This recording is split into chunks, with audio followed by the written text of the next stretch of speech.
इतिहास पत्थर में, खून में और मिट्टी में लिखा जाता है, लेकिन आप उस साम्राज्य की विरासत को कैसे खोजेंगे जो बदलती लहरों पे बना था। लगभग 700 वर्षों तक श्री विजय साम्राज्य ने दक्षिण पूर्व एशिया पर राज किया।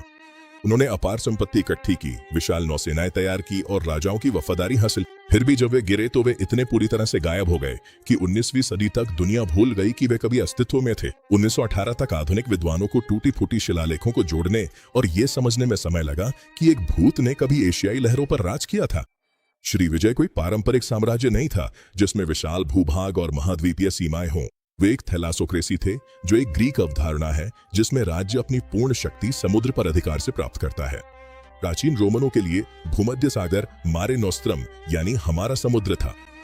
श्री विजय के महाराजाओं के लिए दक्षिण पूर्व एशिया की महत्वपूर्ण जलमार्ग मारे क्लाउजम थे, यानी एक बंद समुद्र जो उनकी सर्वोच्च और निर्विवाद अधिकारिता में था। उनके पास न तो अंतहीन मैदान थे और न ही ऊंचे किले। उनकी दीवारें पानी से बनी थी और उनकी दौलत हवा थी।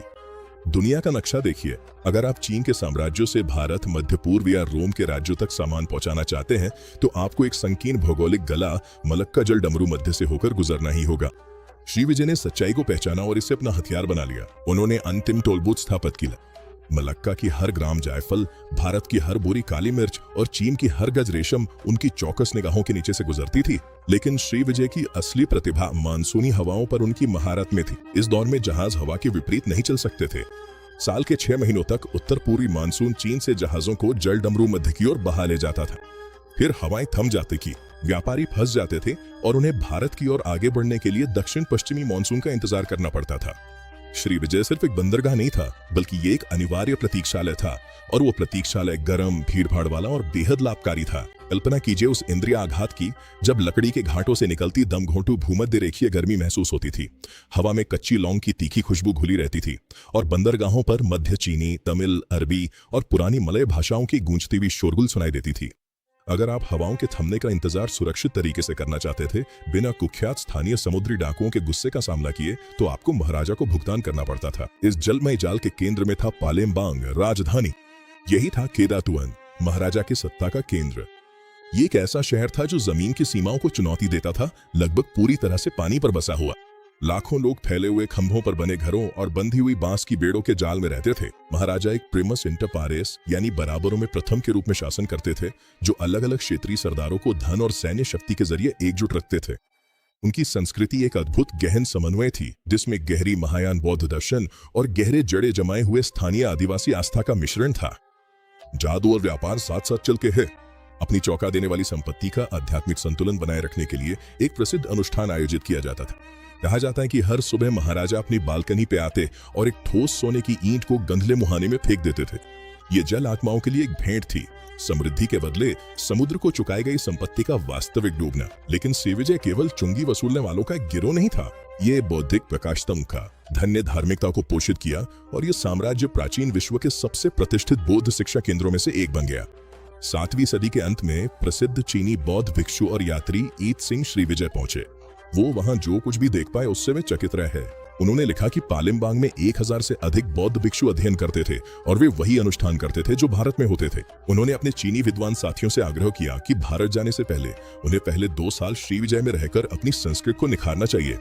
ये आध्यात्मिक भक्ति पत्थर में साकार हुई।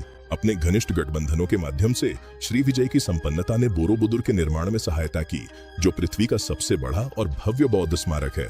नक्काशीदार पत्थरों का एक पर्वत जो अपने चरम पर पहुंचे साम्राज्य की गवाही देता है। जल के साम्राज्य तरल होते हैं, उन्हें समझना कठिन होता है, लेकिन वे उन्हीं धाराओं के प्रति संवेदनशील भी होते हैं जो उन्हें जीवन देती हैं। 11वीं सदी तक व्यापार पर श्री विजय की निरंतर पकड़ ने एक और महाशक्ति दक्षिण भारत के चोल साम्राज्य का क्रोध भड़का दिया था। इस युद्ध का सटीक कारण आज भी विवादित है, लेकिन इतिहासकार इस बात पर सहमत हैं कि ये साम्राज्यों की जीवन रेखा व्यापारिक एकाधिकार को लेकर विवाद था। 1025 ईस्वी में चोल सम्राट राजेंद्र चोल प्रथम ने बंगाल की खाड़ी पार एक विनाशकारी और अभूतपूर्व नौसैनिक हमला किया। ये समुद्री युद्ध कला का एक अद्भुत नमूना था। चोल बेड़े ने श्री विजय की प्रारंभ में चेतावनी प्रणालियों को चकमा दिया और राजधानी पालेमबांग पर डरावनी गति से हमला बोला।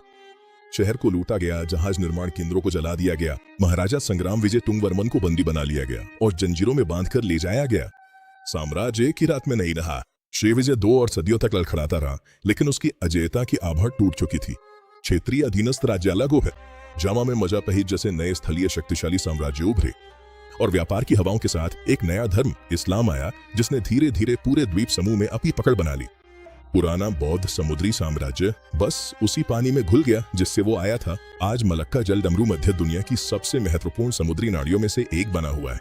हर साल वैश्विक व्यापार में खरबों डॉलर इन्हीं जलमार्गों से होकर गुजरते हैं। जहाज अब लकड़ी की बजाय स्टील के बने होते हैं, लेकिन वे वही धाराएं पकड़ते हैं जिन पर श्री विजय के बेड़े 1000 साल पहले चला करते थे। श्री विजय ने अपने कोई भव्य पिरामिड नहीं छोड़े।